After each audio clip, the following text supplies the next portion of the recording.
देशात महाराष्ट्र, आंध्र प्रदेश, कर्नाटक, गुजरात, मध्य प्रदेश, उत्तर प्रदेश, छत्तीसगड, हरियाणा, पंजाब आणि गोव्यात अस्तित्वात आहेत. वंजारी समाज राजस्थानातून 400 वर्षांपूर्वी महाराष्ट्रात स्थलांतरित झालाय. महाराष्ट्रात बालाघाटच्या डोंगर रांगात वंजारी समाजाचं प्रामुख्यानं अस्तित्व आढळतं. महाराष्ट्रातल्या बीड जिल्ह्यात वंजारी समाज सर्वाधिक संख्येनं आढळतो. बीड जिल्ह्यात परळी, आष्टी, केज, पाटोदा तालुक्यात वंजारी समाजाची मोठी संख्या आहे. तर अंबेजोगाई, बीड, गेवराई, वडवणी, शिरूर, कासार, माजलगाव, धारूर या तालुक्यांमध्ये सुद्धा वंजारी समाज मोठ्या संख्येनं आहेत. तर नगर जिल्ह्यात पाथर्डी, शेवगाव आणि जामखेड तालुक्यात वंजारी समाज मोठ्या संख्येनं आढळतो. कोडकोणचा तालुक्यात वंजारी समाज आहे. परभणी जिल्ह्यात गंगाखेड आणि जिंतूर मध्ये, तर लातूर जिल्ह्यात अहमदपूर आणि उदगीर मध्ये, याशिवाय हिंगोली जिल्ह्यात वंजारी समाजाचं प्राबल्य आढळतं. तर नाशिक जिल्ह्यात येवला आणि कोल्हापूर जिल्ह्यात कागल, तर बुलढाणामध्ये वंजारी समाज लक्षणीय संख्येत आढळतो. ऊसतोड मजूर ही वंजारी समाजाची राज्यातली खरी ओळख.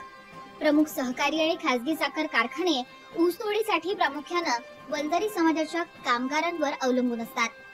कष्टप्रद अशा या कामासाठी ऊसतोड कामगार मिळाले नाही तर ऊस तोडला जात नाही. वंजारी समाजात शिक्षणाचा गेल्या 30-40 वर्षात लक्षणीय प्रसार झालाय. परिणामी महाराष्ट्रात डॉक्टर, वकील, इंजिनियर, सीए, प्राध्यापक, शिक्षक अशा सर्व महत्वाच्या क्षेत्रात वंजारी समाज आघाडीवर दिसतो. पोलीस, महसूल, जलसंपदा, सार्वजनिक बांधकाम अशा विविध खात्यात वंजारी उच्च पदावर कार्यरत आहेत. महाराष्ट्रातील वंजारी समाजाला दिशा देण्याचं कार्य संत भगवान बाबांचं. त्यामुळे वंजारी समाजात संत भगवान बाबांबाबत अतीव आदर आहे. बीड जिल्ह्यात भगवान बाबांची समाधी असलेला भगवानगड हे वंजारी समाजाचं शक्तीस्थळ. भगवान बाबांचे उत्तराधिकारी भीमसिंग महाराज आहेत. वंजारी समाजातले राजकीय नेते. महाराष्ट्रातील वंजारी समाजाचे एकमुखी नेतृत्व गेल्या 20 वर्षापासून गोपीनाथ मुंडेंकडेच होता.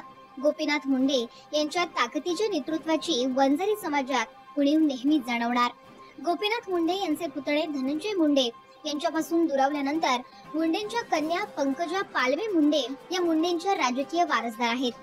वंजारी समाजातील डॉक्टर बबनराव ढाकणे बीडचे खासदार, तर त्यांचे चिरंजीव प्रतापराव ढाकणे हे पाथर्डी शेवगाव मतदारसंघात कार्यरत आहेत. याशिवाय पंडितराव दौंड हे शरद पवार यांच्या राज्य मंत्रिमंडळात मंत्री म्हणून कार्यरत होते.